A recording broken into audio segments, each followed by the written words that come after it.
Hello, and welcome to part one of our new docuseries, Project 2029, A Reimagining. I'm Molly Jong-Fast, a columnist, a podcaster, and a person you occasionally see on cable news. In this series, we're trying to start a conversation about where the Democratic Party goes when it regains power, with an agenda that puts people first and creates incentives for many of the voters that Democrats may have lost to get those people back into the Democratic Party. In this episode, we're going to discuss campaign finance reform, a subject that may not seem very sexy, but is actually critical. It's seen by most people with experience in government to be the first step to getting American politics back to normal, or perhaps better than normal. Campaign finance reform is critical to rooting out corruption and crony capitalism, as well as getting our politicians to focus on the will of the voters and not the will of the billionaires. But before we get ahead of ourselves, let's get you up to speed.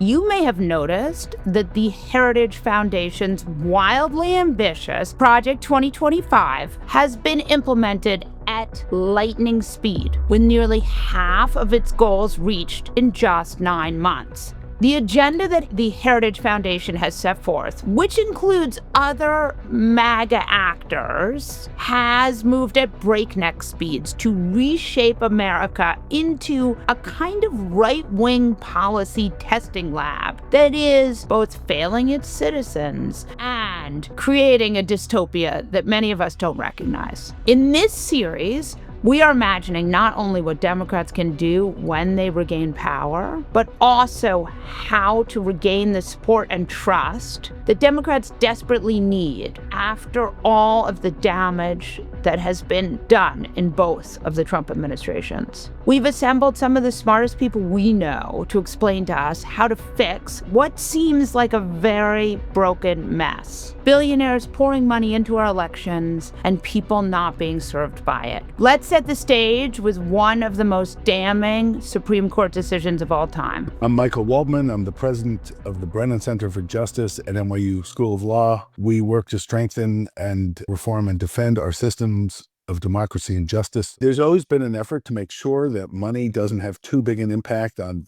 politics, that you need money to run for office, and that's not new and a surprise, and you want to minimize its impact. You want to minimize the corruption. There were laws on the books that were strong in many instances for a century or more. The Supreme Court took a wrecking ball to those laws. The most notorious case is Citizens United, but it wasn't the only one. Citizens United said that corporations could not be prohibited from spending on campaigns, and more broadly, that if money is, quote, independent, that it can't be corrupting, and that it would always be disclosed.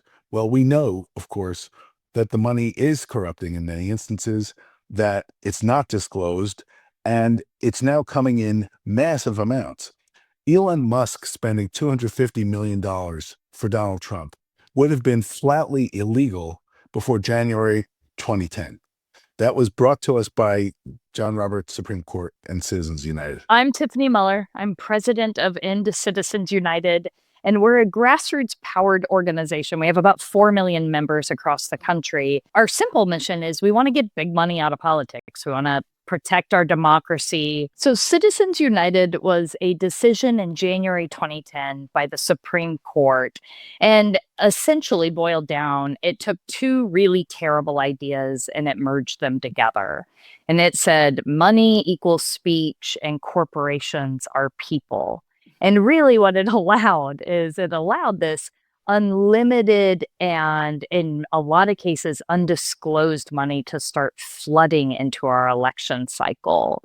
And, what we've seen in the 15 years since that decision is a real shift in power in Washington, away from voters, away from accountability to voters, and more toward accountability to those who write the biggest checks and to the special interest. And that's had a really devastating impact on our politics and on our policy outcomes And you can see it in everyday life, whether we're talking about energy prices or prescription drug prices or gun safety. It has meant real gridlock and dysfunction for the past 15 years on some of our biggest pressing policy priorities. So Citizens United says, all right, people and corporations can spend unlimited amounts to influence our elections. And what's happened since then is we've seen the creation and the rise of what's called super PACs. And these are organizations, electoral organizations, that are supposed to be independent of a candidate, but too often aren't, and can be funded by these massive checks. And so in the case of Elon Musk, it was one person putting in $275 million into an organization to try to help elect Donald Trump as president. And so he invested and actually ended up carrying most of Donald Trump's field efforts. Instead of knocking on doors and turning out votes being a part of the campaign as it normally is, Elon Musk paid for that to happen. And that we all know there was no way that was independent. It was being reported on daily. And the Federal Elections Commission even said the information could be shared with the campaign. So he was then rewarded with a massively powerful, unaccountable to the Senate or anyone else position that allowed him to have free reign over the federal government and to cut all of these really important programs and decades-long civil servants who have given their life to public service. And the other thing it did is it allowed him to go put his thumb on the scale for more no-bid contracts to his very own businesses, of which he's gotten $38 billion in government contracts over the years. The basic premises of Citizens United was that if the spending is independent and it is disclosed, there's no problem. Well, the world we live in now is fake independence and non-disclosure. And the reality is it's just basically unregulated. And so you have the crypto industry buying Congress. You have Donald Trump during the campaign going to the oil industry and saying, give me $1 billion for my campaign and I'll give you everything you want. He didn't get the $1 billion, but he is giving them what they want also. And you have the spectacle of massive amounts of money flooding into the political system in a way we haven't seen since the 1800s. You also have this new thing. We've always had corruption. For much of the country's history, corruption meant people in power lining their pockets, getting rich off of graft and bribes. And think of Tammany Hall or the Teapot Dome scandal. That actually got cleaned up a lot over the years. That really was not nearly as big a problem as it had been, back then. What we had was the systemic problem of the campaign finance system, of the way people have to raise money under the Supreme Court's rulings to stay in office. Now we've got both those things combined and on steroids. You have the president, his family, with their crypto company, setting things up to get massive foreign payments. And you have tens, hundreds of millions of dollars spent by private actors in elections. And the notion that a campaign contribution is, a few $1,000s is a joke, because it's really 10, 20, $250 million. There's been a lot of reporting that Chief Justice Roberts longed for the repeal of Citizens United as well as unrestrained corporate influence in our politics. The podcast series, The Master Plan from the Lever, found extensive details of this being a near lifelong passion for him. It's been said that each Chief Justice has a project, and, for Earl Warren, it was extending the Bill of Rights to the states, and for other Chief Justices, it was tightening the criminal laws. For John Roberts, it's been using the First Amendment to demolish the campaign finance laws. This is something he has consistently pushed for throughout his time there. I don't think they were particularly bothered by the notion of massive amounts of money flooding into the system. Could they have imagined that one person, the world's wealthiest man, would effectively pay for the winning presidential campaign and then move into the White House on a cot and be given prime ministerial authority to sort of wreck the government for a few months? I don't know that they thought about that, but I don't know it would have bothered them that much either. So I'm Lawrence Lessig. I'm a law professor at Harvard. And for the last 18 years, I've been obsessed with the corrupting influence of money in American politics. He's being quite modest. Professor Lessig has been at the forefront of many issues, including copyright law and net neutrality. But most famously, in 2010, he began to sound the alarm that fixing the PAC and money flow in Congress was the number one most important issue if we want to fix Congress. Lawrence has been outspoken enough on the subject to have run for the Democratic presidential nomination in 2016 against Hillary Clinton and Bernie Sanders on a single issue platform. The Citizens Equality Act, a proposal that couples campaign finance reform with other laws aimed at curbing gerrymandering and ensuring voting access. At one point during his campaign, he even promised to resign once the Citizens Equality Act became law and turn the presidency over to his vice president. Well, I used to, long time ago, whole life ago, 18 years ago, work on copyrighted internet issues. And my friend Aaron Swartz came to me and he said, why do you think you're going to ever make any progress on those issues so long as we have this deeply corrupted political system? And I said, it's not my field, Aaron. And he said, you mean as an academic? And I said, yeah, as an academic, it's not my field. I do copyright, internet. That's what I focus on. He said, okay, but what about as a citizen? Is it your field as a citizen? And literally that night in Berlin, 18 years ago, I promised him I'd give up the work on copyright and the internet. And if he would join me, we'd take up this fight to change the way Washington works. And that began it, because what he convinced me of is the question isn't whether it's the most important issue. It's not the most important issue. It's the first issue. If we don't solve this issue, we don't solve anything else. So money in politics is the way to address climate change or inequality or healthcare or student, whatever you care about.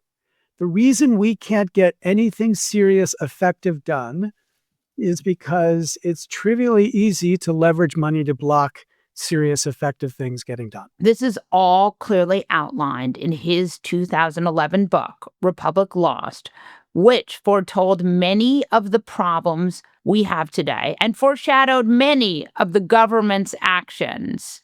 When I began this work, it took a lot of effort. Like, I had to write a really big book to try to get people to see the problem, get them to see the kind of corruption we were dealing with, which wasn't the kind of in plain sight quid pro quo kind of corruption. It was much more subtle, much more systemic. It made it so Congress seemed like it was like working for us, but in fact, we knew, because they spent 30 to 70% of their time raising money, we knew that they were working for their funders, like they were training to become sycophants to the most powerful people in society, bending over backwards to give them what they needed, like constantly, like in the words of the X-Files, shape-shifting as they learned how they needed to say what they needed to say to raise the money they needed to get to office. That was the old system. But because that corruption is so pervasive, it made it easy to layer on top of it the kind of corruption we see right now, which is just in plain sight corruption. You have the president of the United States like openly acknowledging, yeah, well, my boys are like, doing deals with me as I'm out here negotiating international treaties. I mean, there was that incredible hot mic exchange where he was talking to an Indonesian leader, and he's like in the middle of some official event and he tells him, you need to talk to my sons. And it's like, how have we gotten to a place where the United States of America has a president who is openly shilling for his own private economic interest? So, this is just what this kind of corruption, if left untreated, produces. It's metastasized into this grotesque boil on the face of the republic. And it's hard now not to see it, even though it's always been there in some form. Now it's just the most grotesque it could possibly be. And while McCain-Feingold tried to achieve systematic change and curb this rampant corruption in our politics, the conservatives found their way around this by going to their favorite venue for getting around the will of the people, the Supreme Court. They tried to get reform on the cheap. Like, they tried to reform money in politics by limiting how people could participate. And from my own perspective, don't have a problem with that strategy. Like, if I got to write the Constitution or enact the values in the Constitution I would want, I think it'd be perfectly fine to say we can limit the total amount of spending there is. But the problem is that is inconsistent with the core First Amendment idea that the Supreme Court has advanced. So if ever you're trying to limit expenditures, there's a 99% chance that you can't. You just can't. There's one big exception, immigrants. So after Citizens United said that you could spend unlimited amounts of money, even if you're a corporation, as long as it's independent from the candidate, a bunch of immigrants, legal immigrants in the United States said, okay, if corporations can spend unlimited amounts of money, we should be allowed to spend unlimited amounts of money too, because as long as it's independent, there's no quid pro quo corruption. Judge Kavanaugh, when he was on the DC circuit, wrote an opinion and said, nope, we can stop the immigrants from spending because they're not part of our political community. I'm not sure how IBM was part of our political community, but the point is the immigrants are not part of our political community. So we can block them, but we can't block anybody else. Okay, so the point is 99% of the time, if you're trying to limit spending, you're going to lose in this court. But the way to deal with that is to, first of all, limit the size of contributions, which is what we're trying to do in the super PAC case. And then publicly fund elections. You know, we forget that every president between Nixon and Obama was elected with public funding. Ronald Reagan would never have been president but for public funding, because in 1976, when he ran against a sitting Republican, the only way he had money to run was because we had public funding. So if we began to think about strategies for public funding that were strategies that could really drive engagement, and again, I think vouchers are the best of these, then that would be the change that could get us to a place where we weren't thinking that members of Congress and candidates for Congress were worried, number one and number two and number three, about the money, and number 4, 5, and 6, maybe about their constituents. And what makes this all so much worse is that many of the worst ads, like the pink slime mailers, the ones that deceive voters, they have no one's name attached. So there's no one that can ever be held accountable. My name is Tom Moore. I'm a senior fellow for democracy policy at the Center for American Progress. I work on different reforms that can make our democracy stronger. Been a CAP for about 2 years. Before that, I was senior counsel and chief of staff to Commissioner Ellen Weintraub of the Federal Election Commission, where she sent me out to take a hammer to Citizens United about 10 years ago. They're not supposed to coordinate with campaigns. It's supposed to be absolutely independent. It's not completely independent. And functionally, even if they never ever speak to each other, everybody knows their role. The campaign and the parties run all these great ads about how great we are and all these positive messages. And the super PACs are left to do all the dirty work. And basically they can do all the negative ads, the horrible ads, the stuff that a campaign and a candidate would never do because they'd be held accountable for it. And so instead you've got this shadowy group where the donors, you have no idea who's paid for these ads, and they're unleashing the most toxic and corrosive communications in our politics. And it's just gotten worse and worse every cycle. You may remember in the Biden administration when there was a showdown with the senators, Sinema and Manchin, over a filibuster on the Freedom to Vote Act and the John Lewis Voting Rights Advancement Act, where President Biden was urged to push the senators to suspend the filibuster to protect voting rights. These protections would have helped immensely as we live in an arms race of gerrymandering and Democrats face an unfavorable midterm map exacerbated by recently redrawn districts in some states that are expected to cement GOP control in some areas and give the party an edge for control over several swing district seats. Professor Lessig looks back to that time.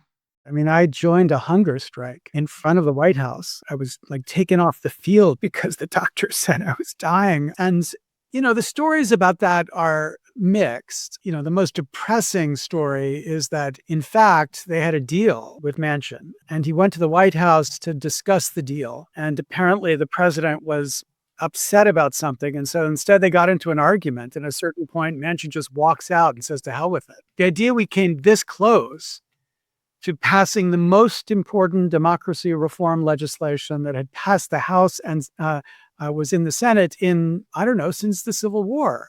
Because it's not just the Voting Rights Act, which of course is extremely important, It was also gerrymandering. It was going to end gerrymandering, partisan gerrymandering.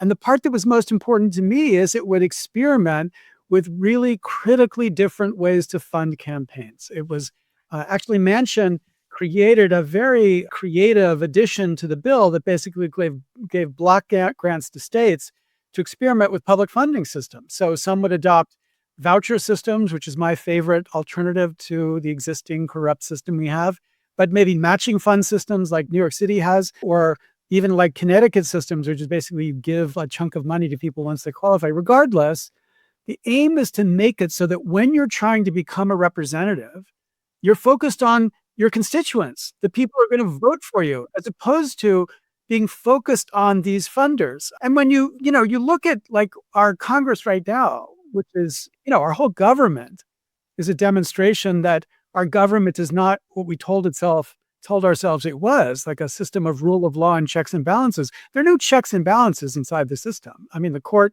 has basically left the field, and Congress is incredibly pathetic because it just can't stand up and do anything in response to this president. And when you think, why is that? I think you can't separate the fact that we've spent 30 years at least teaching Congress people to be sycophants, teaching them how to bend to power. And while many experts say voting access is part of the problem for Dems, Professor Lessig sees it a little bit differently. My colleague, Nick Stephanopoulos, who's one of the most talented voting rights and empirical voting science professors, has begun to show that suppression of the vote is actually hurting Republicans more than Democrats right now. You increase turnout, you actually are benefiting Republicans, not Democrats. That used to be reversed. It used to be that the suppression of the vote seemed to be targeted against Democrats by especially southern districts that were trying to make sure that African Americans were not able to vote. And of course, it's outrageous that we have any system that blocks the ability of citizens to be able to vote. And we ought to be pushing as hard as we can for a system that empowers everybody equally to have an equal freedom to vote, no doubt.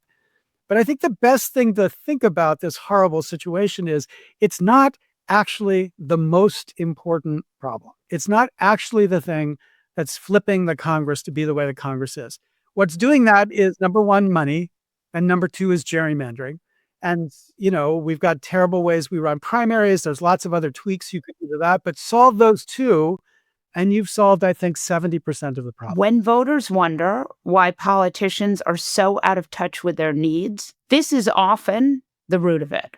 Right now, they're spending 30 to 35 hours a week on the phone, dialing for dollars, calling up rich people across the country, trying to get a donation because the cost of these campaigns has skyrocketed.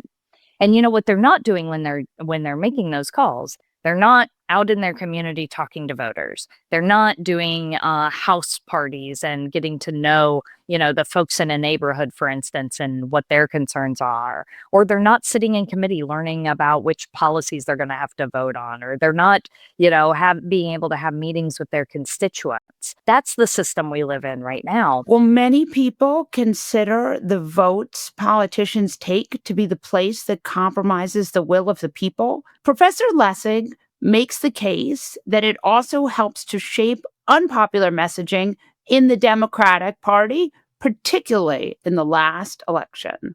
It was the most concentrated funded election that we've had for 100 years. So there's no doubt that it was the billionaires that mattered and other people second and third place. But actually, if you pull out Elon Musk's money, which I'm not saying, we shouldn't worry about Elon Musk money, but I'm saying if you pull out Elon Musk's money, it begins to look very equal between the Democrats and the Republicans. After the election, Bernie Sanders criticized Kamala Harris by saying she didn't talk about issues that ordinary working class people cared about. And I kind of felt sorry for her because, when you look at who her super PAC funders were, you could see why she couldn't talk about those issues, because that super PAC funding constrained the range of issues she could take on. So it's gold, but it's gold in handcuffs, and it stops the party from being able to talk about issues that are the natural issues for them to address to be able to rally people to their side. And it's extremely popular to run against corruption. Who could forget when we were going to drain the swamp?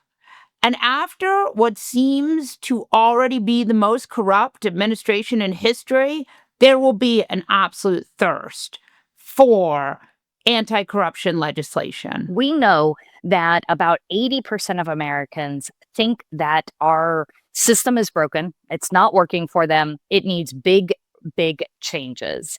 And we know that tapping into cleaning up corruption and making sure that the people who are being elected are representing the people and not just themselves, not lining their own pocket or not just looking out for their big donors is incredibly powerful. Donald Trump has raised his own personal net worth by some estimates, $10 to $15 billion since being elected. Billion, right? We have never seen this kind of grift in our country. But for everyday people, the cost of eggs is still going up. The cost of meat is going up. The cost of everything continues to go up. And they are being left further and further behind. Campaign finance reform is so popular with the American people that the stories of how politicians try to prevent it read like satire. And there was a leaked audio of the lobbyists who were against this and Ted Cruz talking. And they said, we polled this stuff, and no matter what argument we make against campaign finance reform, it's really popular. But trying to get people to be against it makes them more for it. So we have no choice but to use what's called an under-the-dome strategy, meaning we'll filibuster. The public writ large gets the corrosive impact of this kind of money, even if they don't know just how much it is and how big it is. People are angry across the political spectrum. This is not a left or right issue. The challenge will be, how do you translate that public anger and broad public support into action? So, to me, one of the big questions right now in American politics is, after Trump, what are we for? What are we for? Not just what are we against, but what kind of reform agenda can we put forward that is big enough, that's as big as the problem, that's going to respond to the self-dealing, the corruption, and the distortion of the political process? When we look to see why tech companies continue to get away with abuses that no citizen or parent can understand, often it leads back to PAC money. Whether it's tech companies and crypto bros having bought legislation with PAC money, spending tsunami-sized waves of money against political candidates who want to regulate and contain abuses by these tech companies. This will continue to be an issue that gets more and more popular as these tech companies run wild, hurt citizens, and victimize our children. Any of these critical issues, like if you don't think it's important to have sensible policy around AI, you don't understand what's going on with AI. So the idea that we're not going to be able to regulate AI at all, sensibly regulate AI, because you'll have some APAC-like super PAC that's terrified members of Congress and kept them out of the loop, is just terrifying. But that's, in fact, what we're going to see unless we stop super PAC. Hearing about how many years we've been fighting for this and the failures that happened with the John Lewis Voting Rights Act can be disheartening. But let's remember, there's a historical precedent for times like these, leading to the greatest reforms against corruption. We've seen it happen before. If you look at the Gilded Age, when we had a concentration of wealth in the hands of a few and monopolies, there was both constitutional amendments, the rise of the labor movement, banning the Tillman Act, which banned corporate money in our politics for 100 years. All of these populist reforms came because of the problems we were seeing out of the Gilded Age. If you look at Watergate era, you saw the creation of the Federal Elections Commission and so many other reforms because of the corruption in the Watergate era. If you look at 2006, it's actually a cycle I like to talk about a lot. There were so many earmark scandals and lobbyist scandals, and it was, Abramoff and Bridge to Nowhere. And you ended up once again in 2007 where they passed earmark reform and lobbyist reform as one of the very first things. So out of these moments of corruption can come great change. But it truly takes kind of the people rising up and saying, we're not going to take anymore. So we know that this is the first and biggest problem we need to address. But how do we do it? There are achievable things that we can do tomorrow with just a vote in Congress. We could actually make sure that there was full disclosure and transparency on the money coming into our system. So one of the main vehicles being used in our elections right now are 501c4 organizations. And they're supposed to be a social welfare organization that's benefiting the good of society, but too often they're engaging in politics and electoral politics in order to hide who is funding them. And so you can actually constitutionally, and 8 of the 9 Supreme Court justices have said that disclosure and transparency is vitally important to keep corruption out of our system. And so we could pass that with a simple vote of Congress, right? And then we could make sure we knew where the money was coming from. Some states have done this. Montana did this, Arizona did this. And what we saw was money from outside sources actually no longer being spent in those states. Yeah, so it actually works. Another thing we could do, we could reform the Federal Elections Commission, because we no longer have a functioning cop on the beat to enforce the campaign finance laws we have in the books.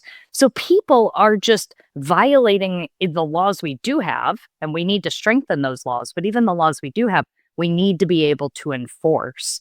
We could also make sure we were incentivizing more small dollar donor giving into our system, going out and actually talking to your voters and talking to constituents and getting support from them instead of just the people who can write the biggest checks. And there are ways that we can do that just legislatively. Other attacks on our democracy, like voting suppression and the gerrymandering that we're seeing right now across the country, we could actually pass legislation with a simple vote in Congress to actually stop those attacks on our democracy and strengthen those foundations of our democracy. And while it may seem like we have bigger fish to fry, lobbying in our political system is still one of the biggest problems, and it still breeds the most corruption. If you're a member of Congress, you are banned from lobbying the federal government for your lifetime. Because again, serving as a member of Congress is supposed to be about serving your constituents. It is a public service. It is an honor to get to do. And it shouldn't be about looking to cash in and the next step on your resume. And, Molly, in 1974, right around the Watergate era, it was only about 3% of members of Congress went on to become lobbyists after they left Congress. 3%. Today, that number is up over 2/3 of members of Congress who leave Congress go on to become lobbyists. It is the most common thing to see on both sides of the aisle. This is a problem on both sides of the aisle. So to me, it's one of the easiest ways to just say, we are going to make sure they are only serving the public's interest, is take away the stock trading, take away the lobbying, take away the corporate influence. In addition to this passing at the state level, public financing for elections can help keep corporate power out or at least have a diminished effect on our elections. Money doesn't entirely buy elections. You just saw that in New York, where, there was a lot more money in the Democratic primary, for example, for Cuomo than for Mamdani. But Mamdani and others in that race were able to participate in the public financing system that gave them enough support. You need to be able to have a system where people have enough support. I continue to think that public financing and other reforms like that can have a real impact. And while Democrats control neither chamber of Congress, there's action happening right now to try and change this.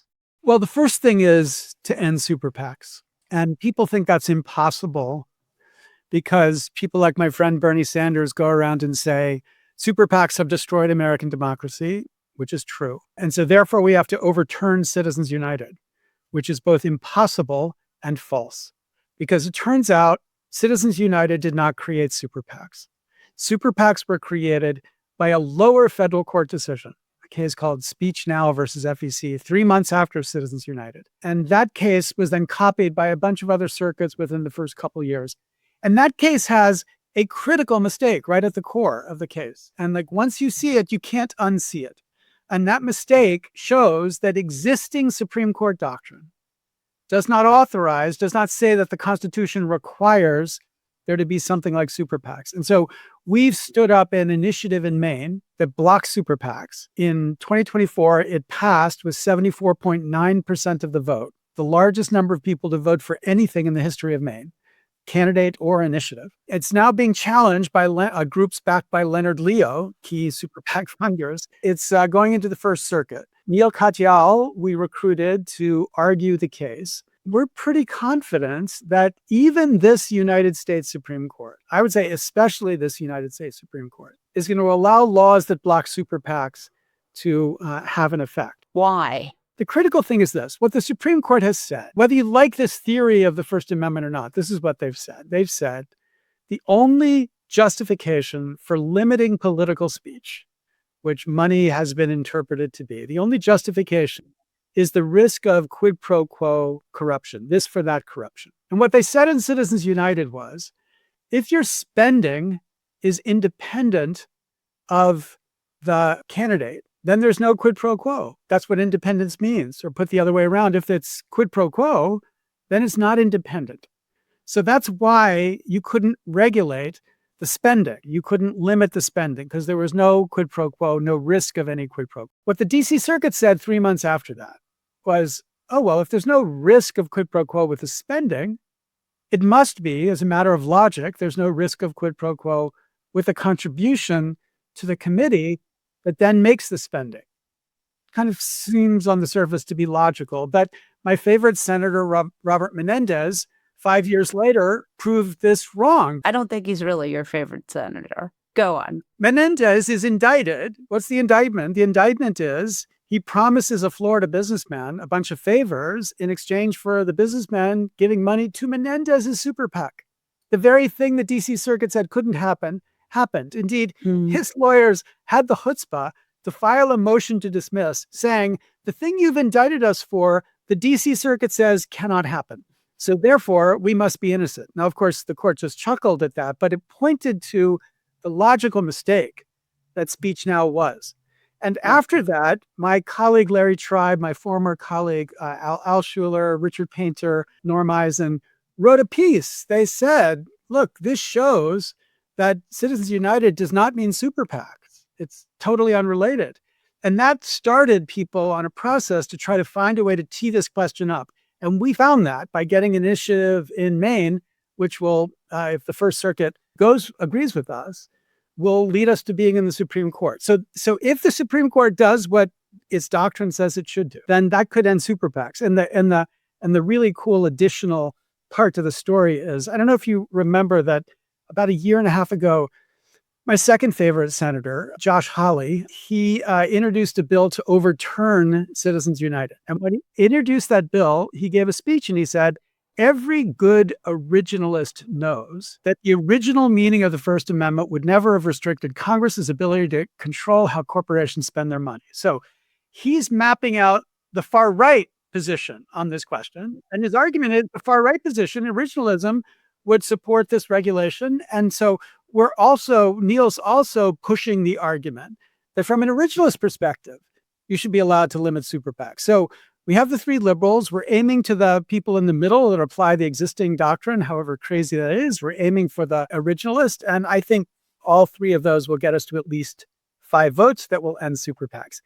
If we end super PACs, then people can begin again the democratic reform process of trying to find different ways to fund campaigns. You know, when you had super PACs, it kind of didn't make sense to be having public funding of campaigns because whatever public money was in there, you could just come in and spend $1 million or $10 million in the super PAC. So that would lose the opportunity to gain anything. But once the super PACs are gone, then these experiments like in Seattle, where everybody gets vouchers to help fund their campaigns or matching funds or whatever the alternative is, can be explored so that increasingly people can look at the system and not believe these guys are just bought. They're just doing what they're doing because of the money, not because it's a good idea or not because it helps their citizens. And that I think will be an incredibly important opportunity that we will get only if we succeed in getting the court to do the right thing in the super PAC case.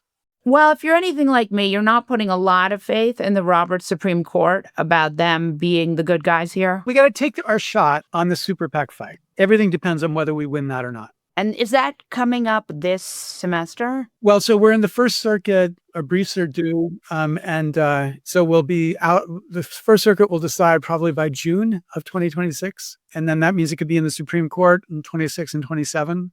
So maybe by 2027, we'll have a decision in the Supreme Court. And so if we win, then we go to the next productive stage of the fight, which is how do we begin to change the way campaigns are funded?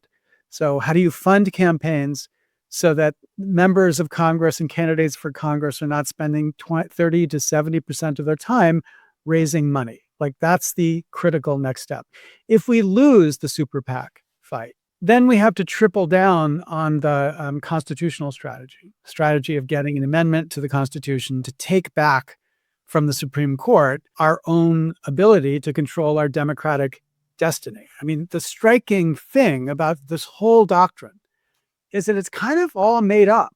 I mean, literally exactly 50 years ago, Buckley versus Vallejo was decided on January 30th, 1976.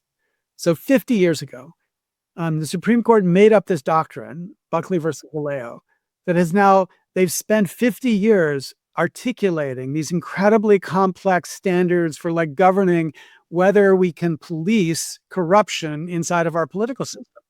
And it's produced the mess that we've got right now. So I think part of the movement here is for the people to say, like, we never put that into our Constitution. There was never a moment in time when we, the people, rose up and said, yes, super PACs, absolutely. This is what democracy means. It's not like James Madison, when he was penning the First Amendment, had in his head the idea of AIPAC or any of these super PACs. Elon Musk was not a hero to James Madison. So the point is, it's kind of outrageous that we are living with this regime never given to us by actual authors of our Constitution, instead given to us by Constitution wannabe authors, namely justices on the Supreme Court, who have like crafted this doctrine because they think it's a good idea. Okay, they can think what they want. It's not a good idea. It's a terrible idea. It's a terrible policy. But we need to claim it back. We need to think we are empowered as citizens in a constitutional republic to control our Constitution. It's not just for lawyers. It's not just for people to be arguing to judges. It is ours. And if they won't fix the problem they've created, then we have to take back our asserted control over what this document means and begin to craft a movement, effective movement, to get this amendment passed. So there's, my friends at American Promise have been going state to state by state, getting state legislatures to pass resolutions calling on Congress to overturn Citizens United. Their latest victory was the Utah legislature, where almost every member of the Utah legislature voted for the resolution to call for Congress to propose an amendment to overturn Citizens United. Now, the challenge is an amendment from Congress requires 2/3 of Congress to vote in favor of it. Okay. The idea that you're going to find 17 Republicans who are in the Senate who are going to vote to end Citizens United, I think right now is extremely hard to believe.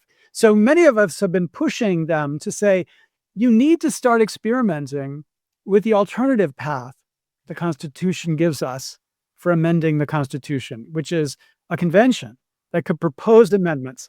And those proposed amendments then would have to be passed by 3/4 of the states. I think if an amendment to address the money in politics problem were proposed, it would be trivially easy to get 3/4 of the states to endorse it, because literally almost all of us think this is a terrible problem. But the bottleneck is Congress, and we have to find a way to push this through Congress if this ultimately is necessary to win this fight. But there are other ways around this that seem difficult. The other way to overturn Citizens United is a constitutional amendment, right? And we know that that is really hard. Mostly, I actually think we could get it ratified at the state level. We have seen 20 states already pass ballot measures to overturn Citizens United, including red states like Montana with 72% of the vote. So I think we could get it passed at the state level. It's getting the 2/3 of both the House and the Senate that is hard, because these have become a partisan issue. Because right now, the Republican Party thinks it needs all of the unlimited money in order to hold on to power. And it's all become about power. The Center for American Progress's Tom Moore, who we heard from earlier, has come up with a plan to curb this at the state level. Humans don't get their powers from the government. They give power to the government in a democracy. And so humans are born with, this many powers, and then you can kind of chip away at their rights and kind of work down from there. And corporations were given all these powers 100 years ago. And the same kind of thing, you're chipping down from there. When we're regulating in a way that is unconstitutional, the court will say, well, you can't do that. But this is the difference. That's the states still give all the corporations all their powers. And there's a clause in every state's corporation law that says, by the way, we give you all your powers and we can change up those powers at any time. And the Supreme Court has said for over 100 years that states have an absolute authority to do that. They can change those powers up for good reasons, no reasons, bad reasons, doesn't matter who it hurts. And that the word that they get that gets tossed around is plenary. They have plenary power to do that. It cannot be regulated. The court has said for over 100 years that the state's authority to do that is just unlimited. It doesn't matter why they do it. And actually, the other thing they've said is that every corporation's on notice that the state could do this at any time. So if the state does change up your powers, they can't complain about it. You're not undoing citizens' united. You're not violating citizens' united. You're making it irrelevant. And every state has to do, or each state one at a time, is to just go to their part of the law where they're handing out corporate powers and say, like, all right, instead of handing out all of them to you, we're going to hand out all of them except two. We're not going to give you the power to spend in elections. We're not going to give you the power to spend in ballot issues anymore. And that does it. And there's another provision in state law that makes this work. And basically it says no out-of-state corporation can exercise any power in this state that a domestic corporation can exercise. So if Montana has passed this, no Montana corporation could spend in any politics anywhere in the galaxy. Just they're out altogether. But also 49 states worth of out-of-state corporations also don't have the power to spend in Montana's politics. And so they are not able to spend in Montana's local, state, or federal elections. And so the minute that Montana passes this, or if any state passes it, all of their elections, their ballot issues are cleaned of corporate and dark money. And the reason it gets to dark money is because dark money groups like Citizens United are 501c4 corporations. They're just like everything else. So they are included in this. So would this need to be a constitutional amendment? No. Montana is moving forward with this, and they are doing it as a constitutional amendment to Montana's constitution. But the only reason they did that is to make it more difficult for the legislature to mess with. If you've got a friendly legislature that wants to do this, they can just pass it as a statute. Most states have similar statutes on this. They use the Model Business Corporations Act or some flavor of that, and the wording's almost the same all the way across. So every state can do this with just about the same language. Why does Montana want to do it? Montana is doing it because the former commissioner of political practices, Jeff Mangan, I worked with him when I was at the Federal Election Commission, and we remained friends. And I sent him a draft of this about a year ago and said, hey, what do you think? And he called me back and he said, what I think is that Montana is going to do this. And he has been organizing tirelessly since then to get this on the ballot and passed next year. It'll be on Montana's 2026 ballot. And I was shocked to hear that this could even affect presidential elections. This is the really strange thing. It almost never works this way. But corporations get every single one of their powers from the state. They get the power to spend in local elections from the state. They get the power to spend in state elections from the state. They get the power to spend in federal elections from the state.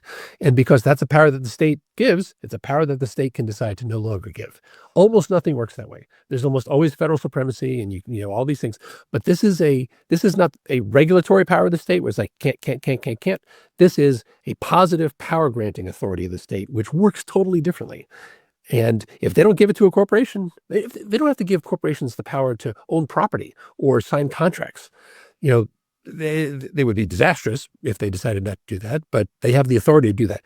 And if they say, like, you can't spend in any elections anywhere, you don't have the power to do that. They do not have the power to do that. I didn't think about this until I really started digging into this. You think of General Motors. It's like, well, they're an American corporation. They can do anything they want in any of the 50 states or pretty much anywhere in the world. That's not it. They are chartered in a state and they exist in that state. And their ability to do anything in any other state is because that other state said, yeah, come on in. And that's what we have. And so basically any state can now just say, like, actually, we don't do that in this state anymore. There's basically two ways the Montana plan is going to go forward. If your state has ballot issues, you can get it on the ballot and vote on it in 2026. There's still time to get things on ballots next year. That's 23 states in D.C. If you're not in one of those states, then you can talk to your legislators, get them interested in it. We are hearing from legislators all over the country who are interested in getting this moving. And it's the kind of thing that has overwhelming public support. Mid 70% support for any of these things. People don't like Citizens United. They want reforms. They like this reform. And it is true across Democrats, independents, and Republicans that this is enormously popular. So go out and talk to your state legislators on this, talk to the folks who organize things like this, like League of Women Voters and Common Cause, and get them on board for this and get them moving.